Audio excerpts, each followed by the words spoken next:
Olá, a gente vai começar aqui uma explanação sobre o IRDR, que é o Incidente de Resolução de Demandas Repetitivas. E esse vídeo, ele é um trabalho para a composição da nota da AV2, da disciplina do Processo Civil 3, do nosso querido professor Rômulo. A gente vai tratar aqui, na próxima meia hora, sobre o IRDR. Vocês vão ouvir muito eu falar IRDR, que é, como eu já disse aqui, o incidente de resolução de demandas repetitivas. E a proposta aqui desse vídeo é a gente trazer alguns pontos do IRDR. Primeiro, um breve histórico para situar a gente no tempo do que é o IRDR, do que representa o IRDR. Depois a gente apresenta o IRDR de maneira resumida e aí a gente vai para alguns pontos, que é a natureza jurídica desse incidente, o cabimento, a legitimidade, a competência, o procedimento, a aplicação da tese jurídica e quais os recursos cabíveis. Sempre levando ao nosso lado o nosso novo CPC, e aí essa é a proposta. A gente vai tratar aqui desse incidente, fazendo essa leitura geral. Vamos começar aqui com um breve histórico do IRDR. A gente fez aqui uma pesquisa e é importante que a gente perceba que o IRDR ele constitui um complemento de um regime que foi trazido pela Emenda Constitucional número 45 da Reforma do Judiciário Brasileiro, de onde surgiu a súmula vinculante. Portanto, o IRDR é um complemento da súmula vinculante. E a técnica de solução para casos repetitivos, ela foi integrada no CPC de 73, por força da Lei número 11.418 de 2006, que deu tratamento à multiplicidade de recursos extraordinários. Um tratamento desses recursos extraordinários com idêntica controvérsia no STF. E pela Lei número 11.672 de 2008, que cuidou dos recursos especiais com idêntica questão de direito para o STJ. Portanto, a lei de 2006, a 11.418, ela tratou da multiplicidade de recursos extraordinários com idêntica controvérsia no STF, e a lei de 2008, a 11.672, cuidou dos recursos especiais com idêntica questão de direito para o STJ. Também complementar esse regime de tratamento uniforme para demandas múltiplas, idênticas, né? O Instituto da Improcedência Liminar do pedido pelo juiz de primeiro grau. É uma sistemática existente no revogado Código de Processo Civil de 1973 e que foi mantido no novo CPC de 2015. E ainda a tutela de evidência, outra novidade, né, do CPC de 2015. Então, o IRDR ele tem por escopo dar utilidade e praticidade às respostas judiciais em face da pluralidade de demandas repetitivas que precisam do enfrentamento judicial adequado e, acima de tudo, eficiente. Então a gente aqui finaliza esse breve histórico para vocês entenderem de onde é que esse IRDR surgiu. E aí a gente passa aqui para um resumo do que vem a ser o IRDR. Primeiro, foi uma das grandes novidades do novo CPC, né? O novo CPC que entrou em vigor em 18 de março de 2016. E ele está lá, o IRDR, nos artigos 976 até o artigo 987. Vocês vão perceber, e a gente vai aqui listar e até ler, que esse incidente ele aparece também previsto em outros artigos, mas ele está sendo taxativamente tratado nesses artigos do 976 ao 987. Portanto, resumindo o que vem a ser o IRDR, havendo processos repetitivos sobre uma mesma matéria de direito, e aí num determinado estado ou região, esse incidente ele vai ser suscitado perante o presidente do tribunal local. No caso de ser admitido o incidente, todos os processos com a mesma matéria no estado ou na região serão suspensos pelo prazo máximo de 1 ano. Nesse período, o tribunal vai julgá-lo.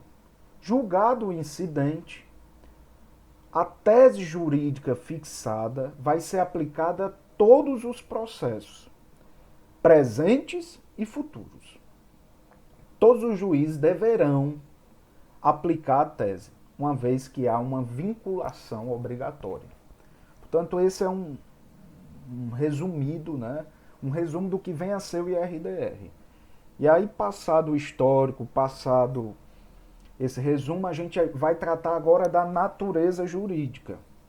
É importante que a gente perceba que a natureza jurídica do IRDR é de incidente processual. Portanto, ele não tem natureza de recurso porque não falta taxatividade. Lá no rol dos recursos não encontra o IRDR. Então, o IRDR é um incidente processual, não confundam com recurso. O tribunal ele pode julgar apenas a tese jurídica e não julgar o processo em concreto. É outra peculiaridade do IRDR. E diferente dos recursos que vão julgar a causa em concreto.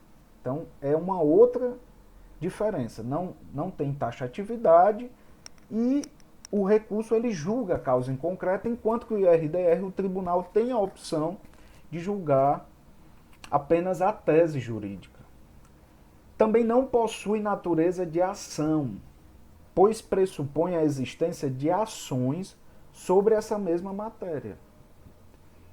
E também não se trata de ação coletiva. Então é importante que a gente saiba diferenciar tudo isso.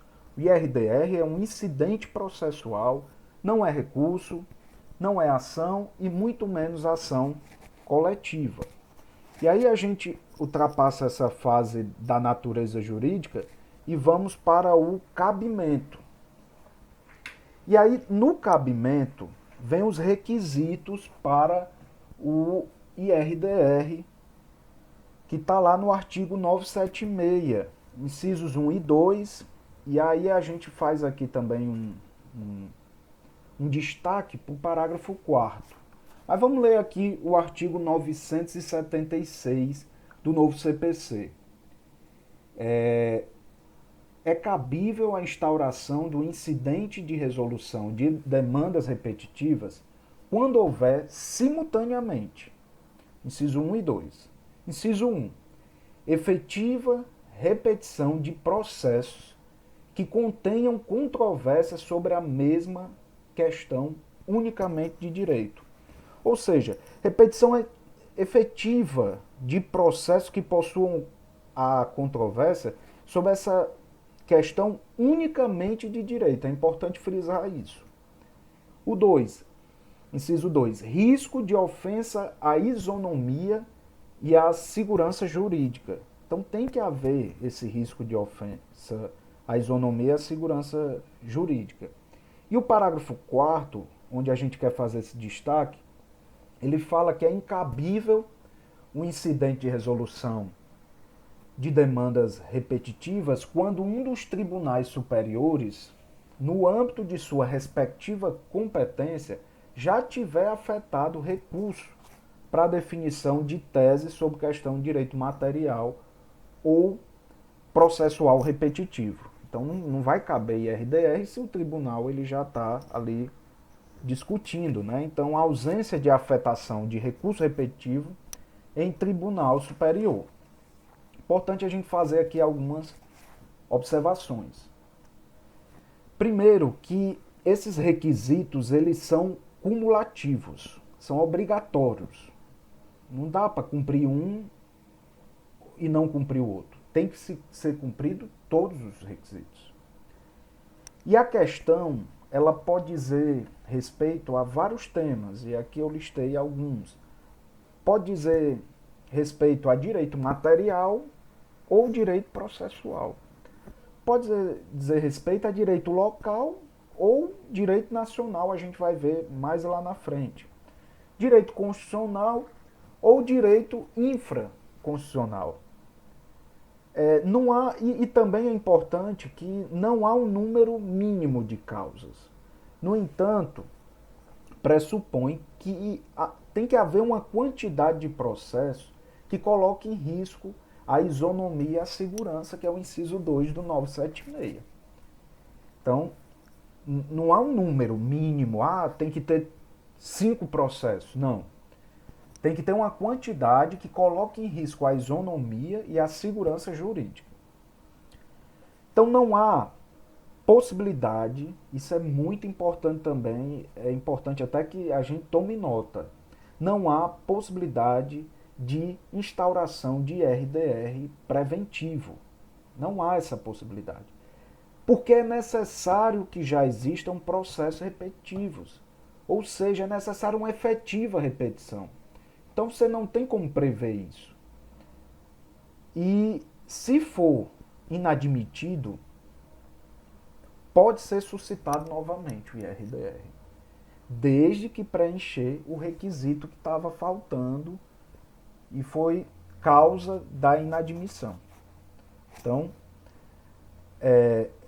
se o IRDR ele é inadmitido naquele primeiro momento porque faltou algum requisito, no momento que esse requisito é cumprido, você pode entrar novamente com o IRDR.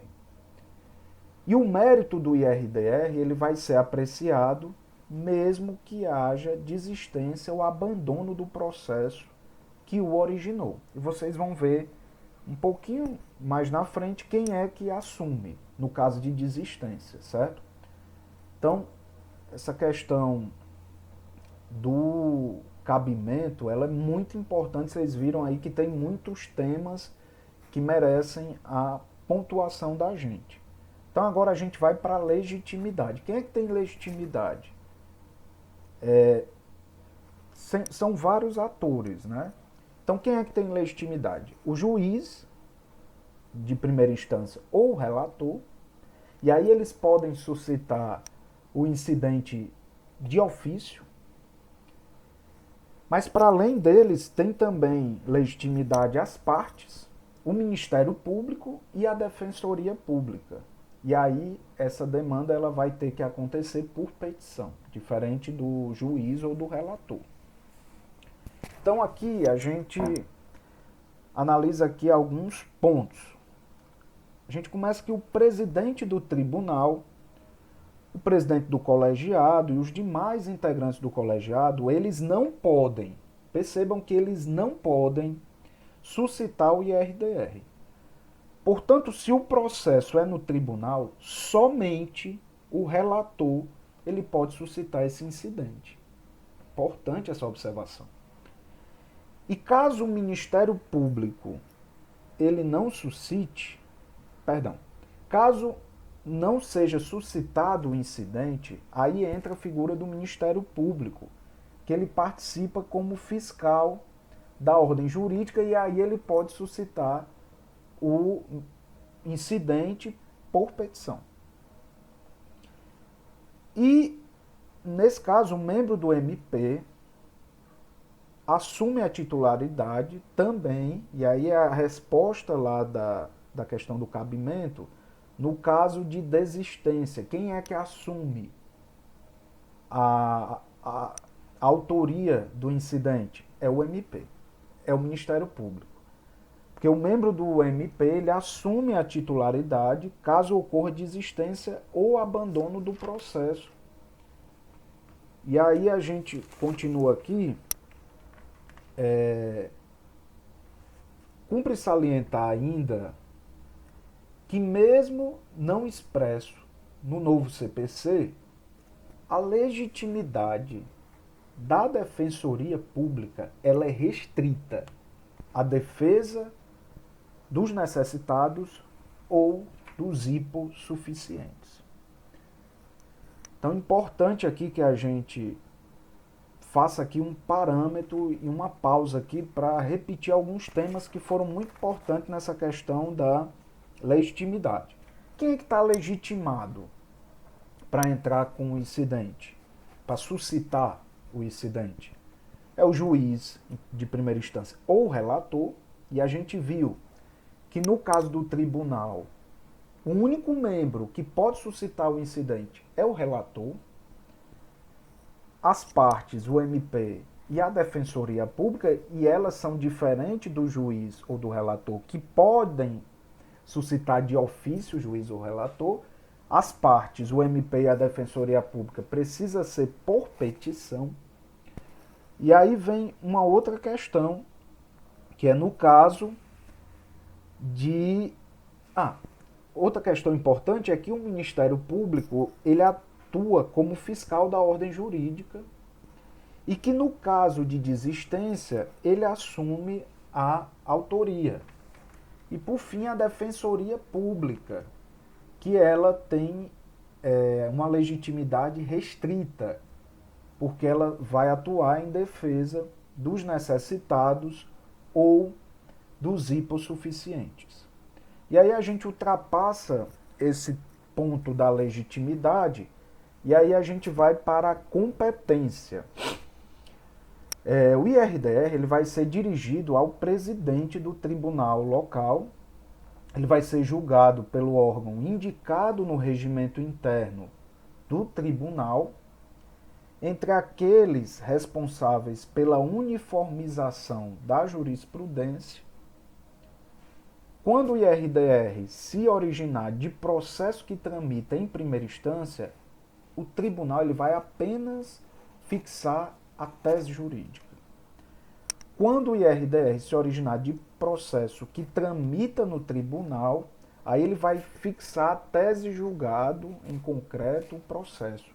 E isso daqui está no artigo 978, parágrafo único do nosso novo CPC, que eu vou fazer questão de ler aqui para vocês. O artigo 978, ele diz o seguinte: o julgamento do incidente caberá ao órgão indicado pelo regimento interno, dentre aqueles responsáveis pela uniformização de jurisprudência do tribunal, foi o que eu disse aqui anteriormente. E o parágrafo único, ele vai dizer o seguinte, que o órgão colegiado, incumbido de julgar o incidente e de fixar a tese jurídica, julgará igualmente o recurso, a remessa necessária ou o processo de competência originária de onde se originou o incidente. E aí a gente ultrapassa essa questão da competência e a gente vai para o procedimento. Importante aqui a gente observar que o procedimento ele passa por duas fases. A primeira fase da admissibilidade e a segunda do mérito ou da fixação da tese. E aí, visto isso, é importante que a gente perceba que a parte legitimada ela suscita o IRDR perante o presidente do tribunal, por ofício, né, o juiz ou o relator, ou petição, e aí as partes, o Ministério Público ou a Defensoria Pública, instruindo com os documentos necessários. O IRDR ele vai ser distribuído ao colegiado competente, que fará a sua admissibilidade, primeira fase, verificando se estão presentes os requisitos.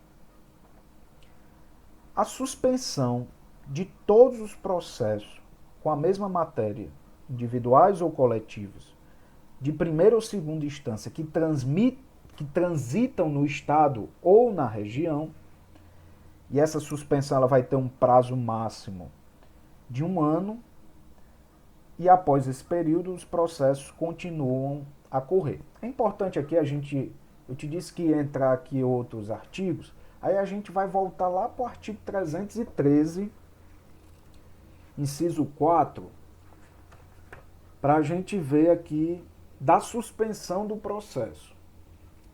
O artigo 313 ele diz o seguinte: suspende-se o processo. Aí o inciso 4 ele vai dizer: pela admissão de incidente de resolução de demandas repetitivas. Portanto, estava previsto lá da suspensão. Por isso que o processo ele vai ser suspenso.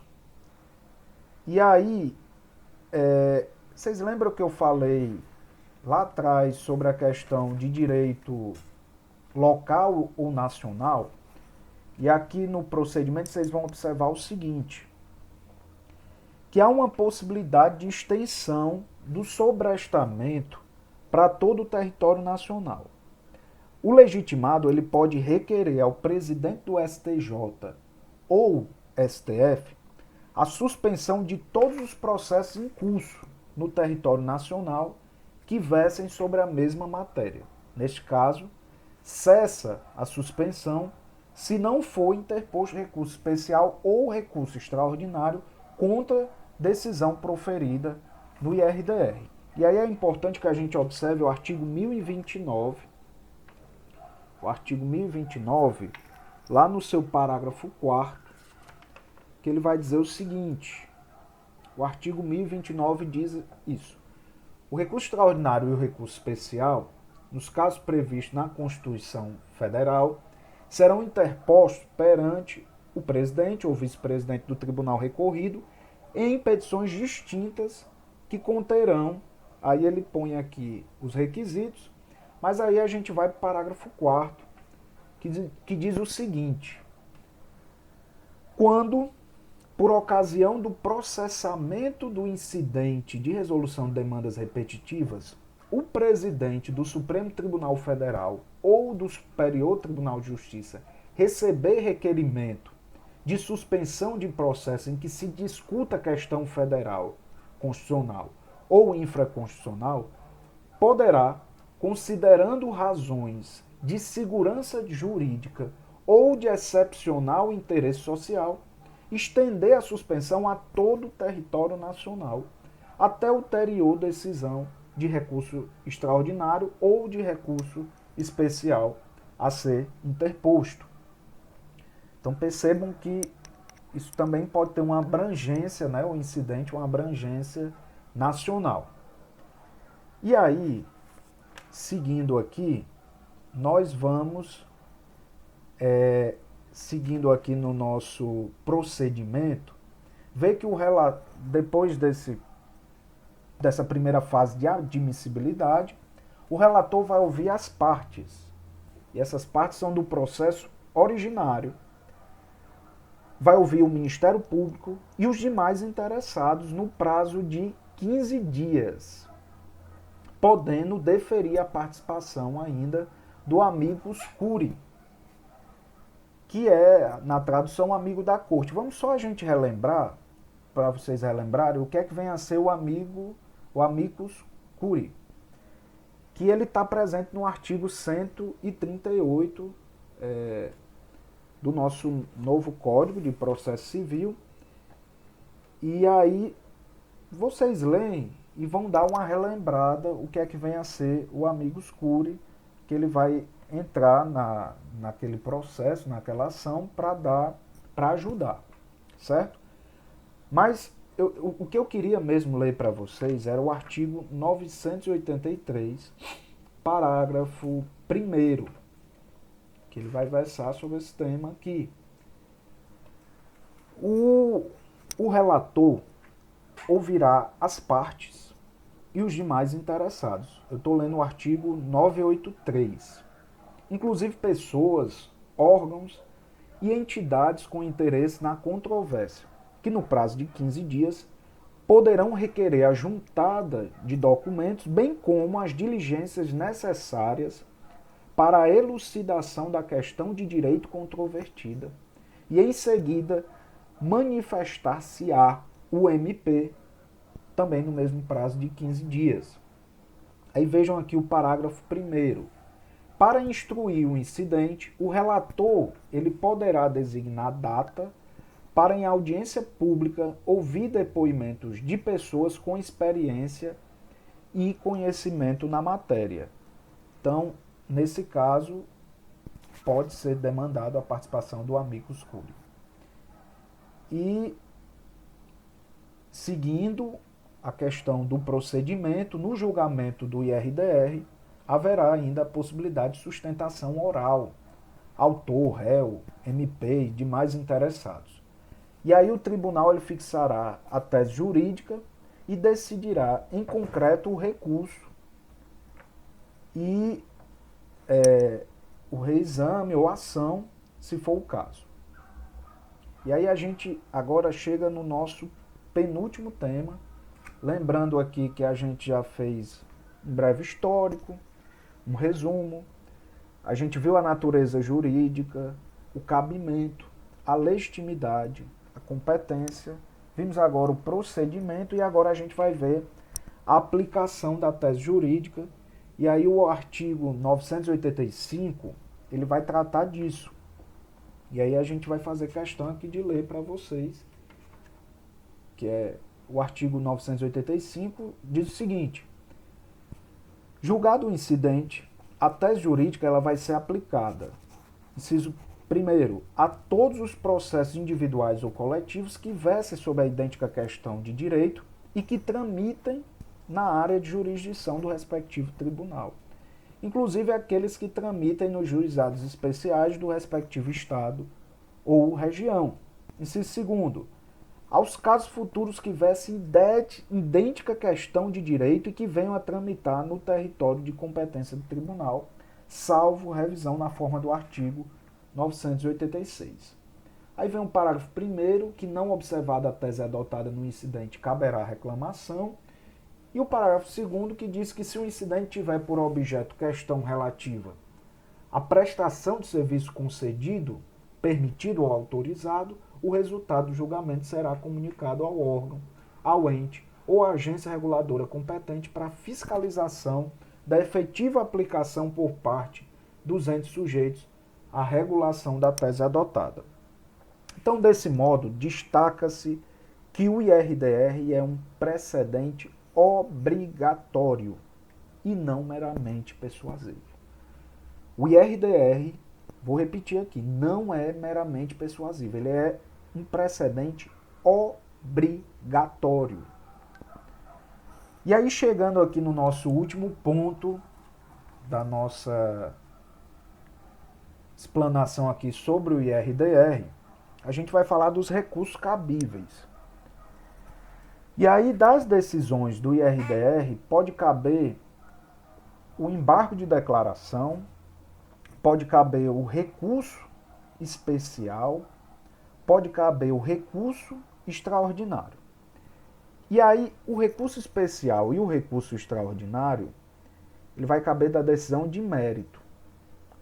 E, nesse caso, contra o IRDR, ele vai ter um efeito suspensivo. Importante que se diga isso. E esses recursos eles podem ser interpostos pelas partes, pelo MP, pelo terceiro prejudicado e até pelo amicus curiae. Então, eu acho que a gente conclui essa explanação sobre o IRDR, falando aqui que, importante nas referências, eu fiz aqui uma pesquisa na medida do possível, no acervo do Fred Didier e do Daniel Assunção. Gostei muito dessa didática que o Fred Didier usou, porque ela facilita muito para a gente, divide essas questões do IRDR e tem como a gente alcançar um entendimento, mas também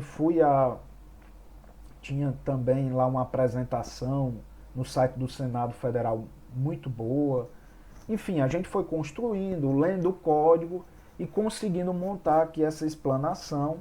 Espero que seja a contento, que tenha dado para, pelo menos para mim, foi muito importante, porque eu entendi o IRDR e é um instrumento importantíssimo para a nossa justiça, é algo que vai efetivamente trazer mais justiça para as pessoas, né? Vai dar uma celeridade maior ao processo. Obviamente que tem críticas ao IRDR, mas eu acredito que esse incidente processual, e a gente descobriu que tem essa natureza jurídica de incidente processual, ele vem para ajudar muito o nosso direito, o direito processual. Portanto, quero deixar um abraço aqui para quem está assistindo e espero que tenham compreendido tudo aquilo que foi explanado.